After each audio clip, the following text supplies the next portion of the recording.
What's up, everyone? Welcome back to another episode of The Three View. Today, we are joined by Norwich Sea Captains head coach Kevin Cunningham. Kevin, how's your summer been going? Fast, really fast, but it's been great. Looking forward to getting started, but it's been a lot of fun. Yeah, absolutely. And you've been with the Sea Captains program since the first year in 2021-22. How have you been able to build a culture that has been so successful over the past few years? It sounds cliche, but it's really true. It comes down to people. I mean, when we started the program here, we wanted to do something a little different, maybe than some of the other junior programs I've been associated with, and that's not to disparage anybody else. We wanted to kind of do things that were really player centric, and really people focused. And so we've been fortunate to have some fantastic people on the ice, off the ice, players, coaches, assistant coaches, broadcasters. And so we've had people that have done an awesome job here and moved on to play college hockey. A guy like Nick DiNicola was my first assistant coach, did, a fantastic job here, went and played a little more pro hockey, and now he's a assistant with the Danbury Hat Tricks in the NA.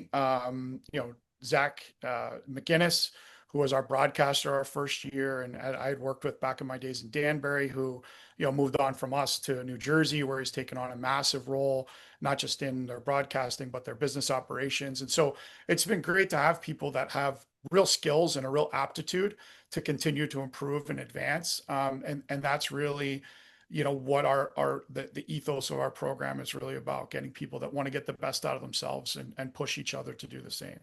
Yeah, definitely. And when we look at the success of your program, you guys have made the playoffs the last three seasons.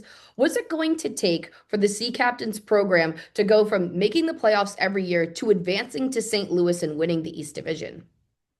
Um, a little bit more consistency, and I think the difference between good and great is consistency, and stick-to-itiveness. And so I think for us last year, we were really pleased with the start that we got off to. We had a little bit of a stretch about the two-thirds way through the year where we weren't playing poorly. We just weren't as consistently where we wanted to be in terms of our bar. And that's what we talk about more than frankly wins and losses, is playing to a metric that we've set for ourselves. And so I think if we can do that as consistently as I'd like to think that we're capable of, I give us a chance to be in the mix at the end, and then we want to be playing our best hockey.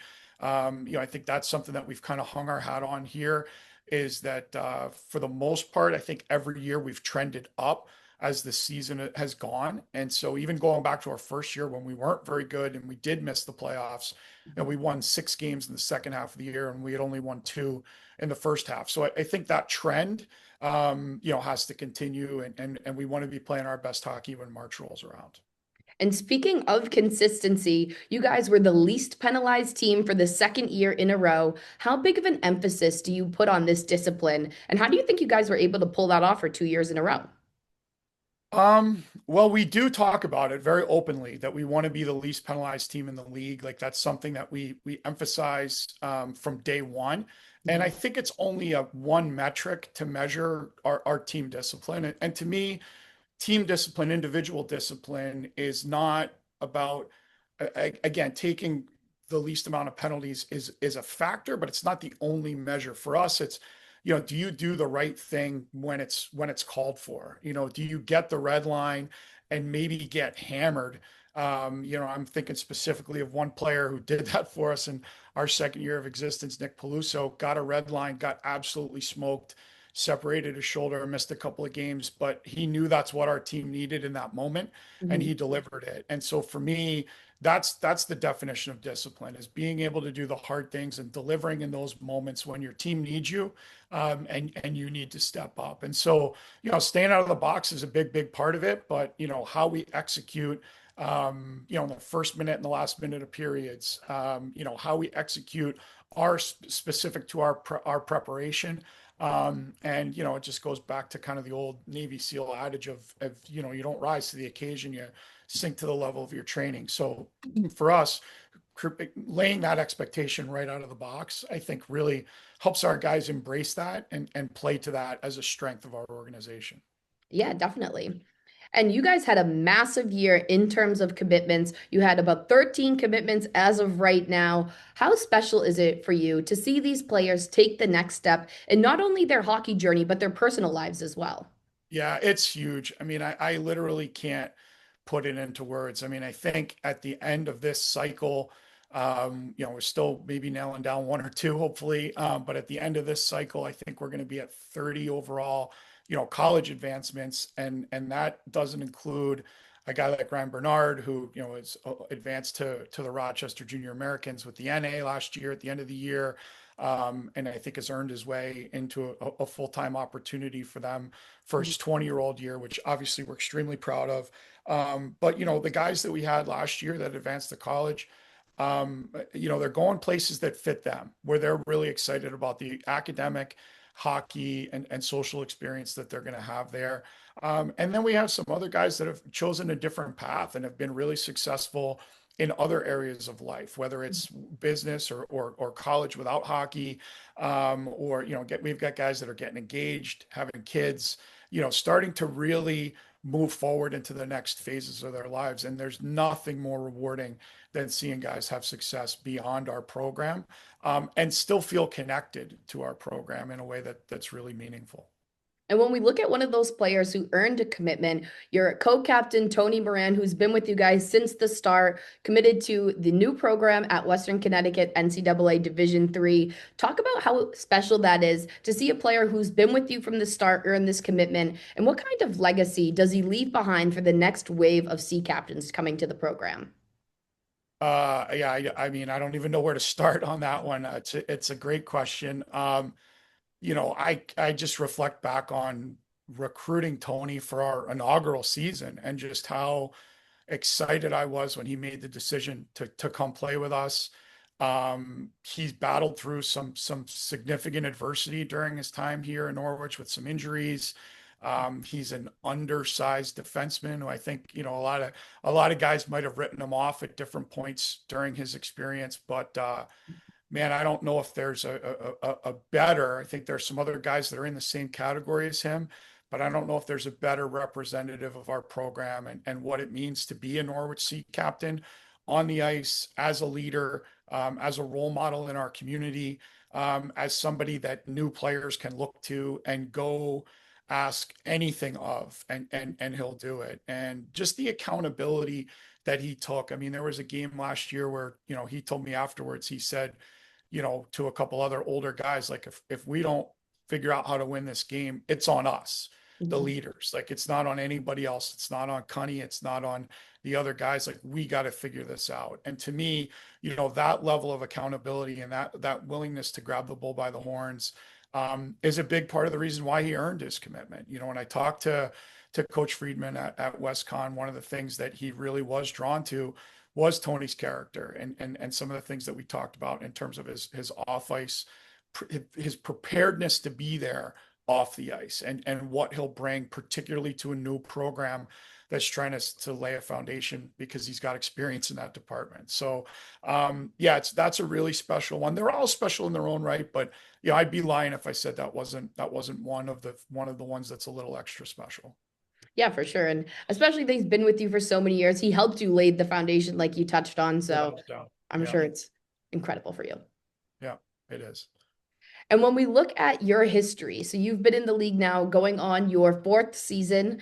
How special is it for you to see the league evolve over time? And what excites you most about competing night in and night out in the NA3HL? Yeah, I'm actually going into my seventh year in the league, fifth year in Norwich, so 2 years in Danbury, and then we're going into year five in Norwich. It's been amazing to kind of see how the league has it grown in certain ways, and evolved in a lot of ways. And I think, being in the East, there are certain perceptions. There are other leagues right in our backyard, and there's certain things that we compete with that are slightly unique to our division. But what I think we have right now is a good group of teams that are committed to being in the NA3, succeeding in the NA3, advancing players, competing with each other, in a competing hard, but in a respectful way and in a way that brings out the best in all of us. And I think that for me, I've got a lot of coaches throughout the league who I consider friends away from hockey. Mhm. And I can pick up the phone and ask a question of or a favor of and feel really comfortable doing that. I think a lot of the league events encourage that and foster those sorts of relationships. And so for me, that's part of what I really enjoy about being associated with the league. And that's not just within the NA3, that's with the NA and the NAP and all of those tentacles that kind of go from league to league and some of the relationships that we've been able to build. Sometimes they yield a player, sometimes they yield some really good advice, but they're always really valuable relationships. And as we flip to this upcoming season, we're just a few weeks away. It's kind of crazy how close we're getting to puck drop. You touched on off air that you'll have 9 players returning to this upcoming roster. How important is it to have that veteran presence in the locker room for you? I think it's huge. I think what we ask of our guys is, maybe a little bit unique. Like I don't think we've reinvented the wheel, but I do think we ask a pretty high standard of our guys every day. And I think that it's important to have guys that demonstrate that behavior, that set that bar and can show people instead of just tell people like this is how we do things. And I think there's, again, that old adage of, you've got culture when, players are the ones driving, this is how we do things here and this is the way things work here. And so we're really fortunate to have guys coming back who I think are exceptionally bought in to how we want to do things and how we want to be prepared and how we want to play, what we want practice to look like every day, what we want the weight room to look like, what we want our interactions with our billets, the community, the rink, how we want those to look,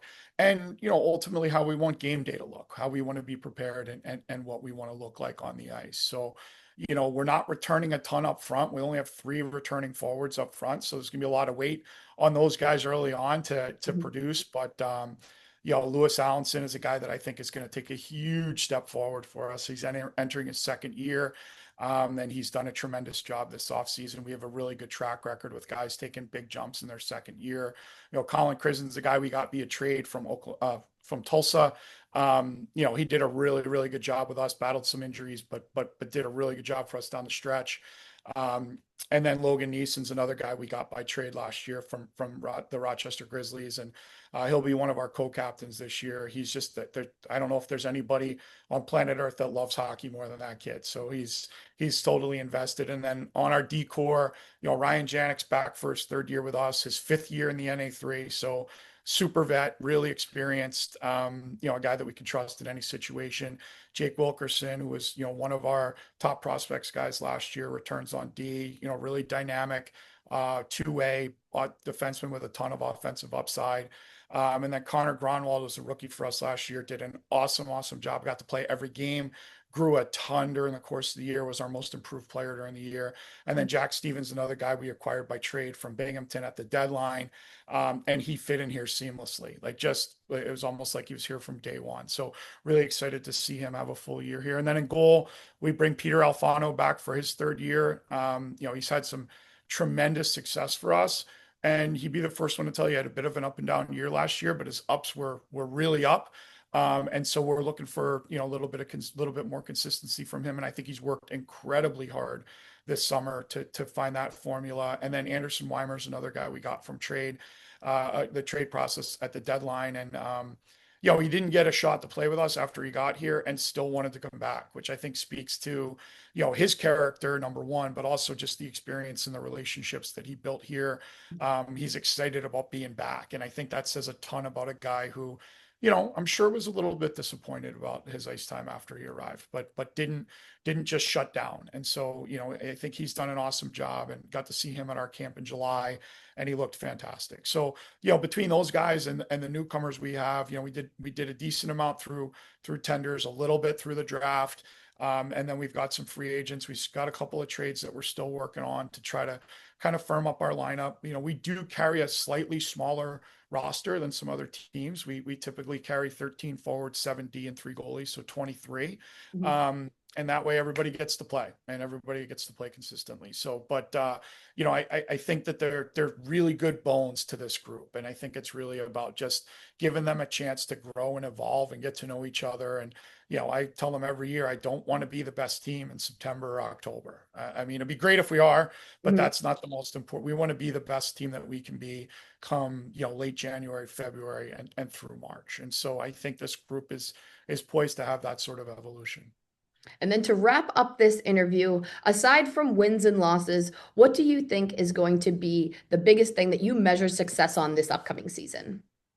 Um, that's a great question. And I think for us, like again, it might sound a little cliche, but it really does guide, what we do every day. Like I want our guys to have an awesome experience. So, if our guys are really enjoying playing here, in this community, in our rink, living with our billets, being engaged with the youth hockey program, all those things that enhance their experience here, our location, being able to get out and see tons and tons and tons of college hockey at different levels. We had two NA teams within 2 hours of our building. American League hockey, Division One, Division Two, Division Three, ACHA. I mean, there's just so much. We're in such a hockey-rich environment, so I think that enhances the experience here. I want them to develop as much as possible. I want guys to feel more confident at the end of the season in their abilities than they do right now. Trust themselves, feel like they're ready to take the next step in their development. And then that's the third thing. We're going to have our decore's older. We're going to need a bunch of those guys to move on. And so for us, helping them find the right path to hopefully a college hockey program that they're really excited about, a school that they want to go to, and a program where they're going to have a 4 year experience that really is meaningful to them in the long run. All right. Well, thank you so much for hopping on this call today, Kevin. We really appreciate it. And we look forward to seeing what you guys accomplish this season. Thanks so much, Greg.